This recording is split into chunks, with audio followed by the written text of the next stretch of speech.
Unajua mboga gani? Chinese spinach figiri. Ila leo nimekutana na sarodada. Mnavu umekuta?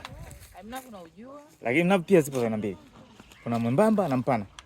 Hapo tena nishapoteana. Ila pia nimeshangaa nimekutana na baby spinach nyekundu.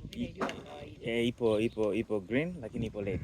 Alikuja afande Sele, yeye alisema anaifahamu ile ya kijani. Anasema Morogoro wanaita delele. Delele. Yes. Hata mimi najulikana delele. Delele, yes. Lakini sisi nimeambiwa nyekundu ndio original. Ndio mimi ndo asili. Ndio asili. Hii green nimeambiwa si ndo za sasa. Anyway, lakini mimi nuna zote zinafanya vizuri. Yeah. Ila tu kwenye mnavu mwembamba na mpana tofauti yake. Ule mnavu mwembamba ni mchungu kidogo.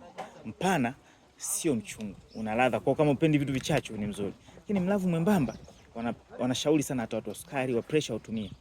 Unasaidia. Mboga nyingi za ambazo ni chungu chungu wanasema miili yetu pia inahitaji. Mfano mgagani.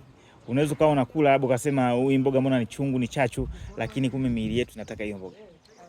Ukienda hapo Meru, mama wajawazito ili waweze kurecover vizuri, akishajifungua ule ndo mboga anapewa haraka sana. Na muda huo baada ya muda mfupi tutaka vizuri.